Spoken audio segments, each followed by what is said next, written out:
Hello my goons and goblins, it's the Majestic Anime Casual, and today we back with Hunter x Hunter. And as the dust settles, we get Biscuit telling the guys she's training them for now on until Killua says, hell no. We're not just finna let a random stranger we just met at a random meeting train us. No diddy. Goon tell her, bro, just chill. But Goon is scared to say that our trainer is Wing's son. But then I remember last video when I said that they needed Zushi and Wing back. Even they know it until Biscuit says, wait, Wing was your trainer?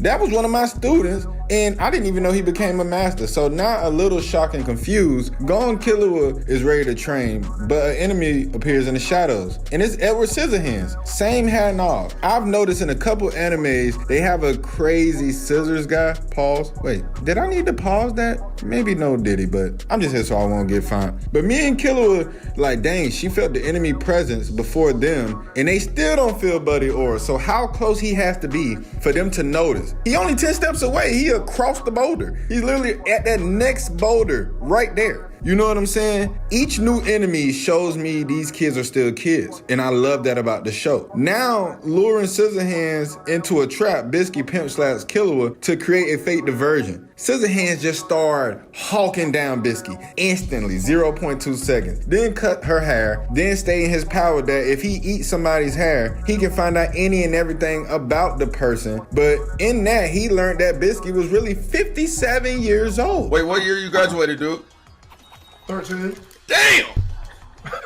What the? You know what? The only reason she looks young is the body is concealing the true strength she's obtained in the past years, making it difficult for pro hunters to scout her. That's actually kind of crazy. So you telling me the more fights, the more years of training you can get into, you can basically like unage yourself. Basically about how strong and more you work out. That's kind of like real life, but not too much because it ain't a lot of 57 people that look like, 20-year-olds, but let's get back into that. Squaring up, she used no nin and 2 shots the guy in 0.2 seconds, scaring me and my guys a little bit. Then Biscuit telling Gon his dad is top 5 nin users. And no, she did not say that. Let me correct myself. She said he is a top 5 nin power user ever. So basically, this man left his kids to become super OP.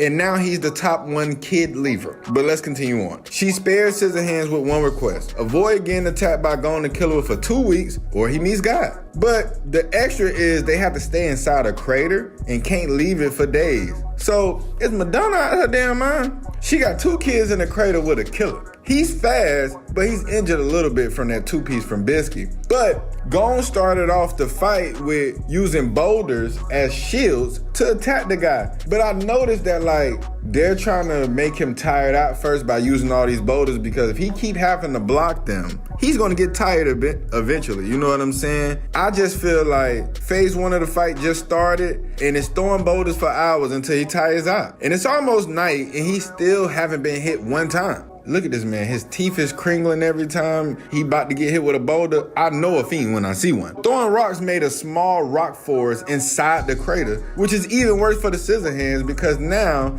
it gives an opening and Killua has the winning punch immediately until Gon says stop. That was too easy, let him get up, and not a second after he got up, Buddy teed up. Until Gon tells him, hey, just wait for tomorrow, bro. We don't want to take you out unless you're 100% healthy. These kids are crazy, but in like a Goku and Vegeta type of way. Rest in heaven to go. But day 2 comes around of the test, and early in the AM, they throwing straight hands. Well, hands and scissors. Multiple days go by, and it seemed like Scissorhands is getting more and more tired, but not the guys. And to be honest, they really were just using him to get faster and to get better defense. And Biscuit was just sitting there like a happy granny the whole time. To the point that Gon helped Scissorhands turn into a good man, like on some Luffy Joy Boy type of time. Like it took us to a flashback about him and how Gon made him a better person by this little challenge they had for multiple days. Now they back on route to Masador, and finally they get more cards from a store to train, but as they leave, Biscuit tells them, let's go back, but only in a straight line,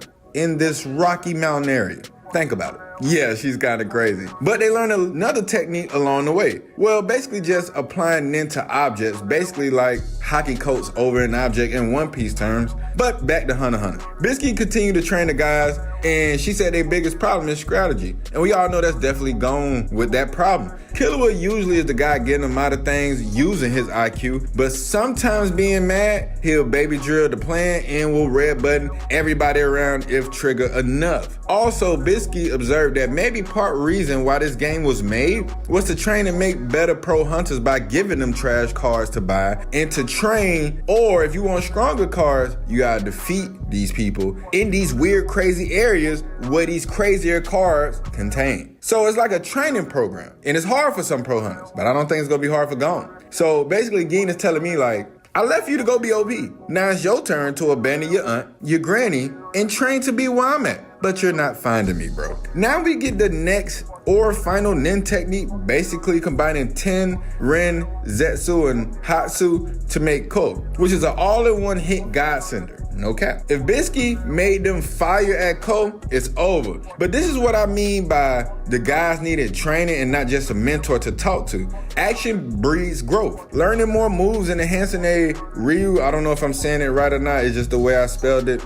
Not saying I'm a kid in the beat. Calm down. Once Gon learn to close his mind and have like a Killua-like IQ, it's done for. But using these more powerful techniques more longer into the storyline, it has a small fixable problem. They slow as hell doing it at the moment. But Bisky says in 2 months, they'll be able to basically normally fight with it on. But months though? How long have they already been in the game? For real, because it seemed like no anime show never tell the days or the time that went by unless it's a time skip or they need to tell you what's going on because newcomers might be lost, like me. Then Bisky stated how rock, paper, scissors was made from a fighting technique called Evil Fish. When martial arts was banned back in the day, it was deemed destructive. But martial artists still trained it by playing the game. Then a light bulb randomly hit Gon and he said Evil Fist, which means to me, that's his next special attack. Now, I just want to say it's not a lot of anime power systems that let you combine and train multiple aspects at once or multiple times than Hunter x Hunter. It kind of reminds me of JJK a little bit. The explaining is not difficult to understand, but how simple they explain it leads the mind to imagine more things than actually what the hell they said. But circling back to Purple Rocky and his crew, they got 100 of the cards and they need 9 more until the book is done. Until the coolest looking guy there walked up to everybody and said, "No cap, I'm a bomber and I placed bombs on all of you." Listen, if a guy walks up out of nowhere and say something like that, what can you do? Because if you run, you're gonna think you're gonna blow up. If you think too hard, if you panic, everything you're gonna think about doing, you might think that's gonna blow up, like blow you up. So, wait, what? Dang, Diddy, you messing me up. Then one guy tried to speed blitz him because he was mad. All he did was put his 5 fingers on Buddy's head. No Diddy. And it exploded instantly. All hell breaks loose in order to disarm these bombs. They have to touch the guy and say, "I caught the bomber," in order to detonate the bomb. That's literally insane. Then at the last second, I see the Phantom Troupe back together again, claiming the outside the game area is the real Greed Island, like Nick Jonas guy was saying a couple episodes ago that he thought that this was like fake, but Greed Island is actual in a real area because our souls are still attached to us. We did not go to another dimension. We just traveled somewhere. So this has to be another real place. So let's see what the Phantom Troupe right. Let me know what y'all think. Stay tuned for the next one. Stay majestic. Majestic Anime Casual out.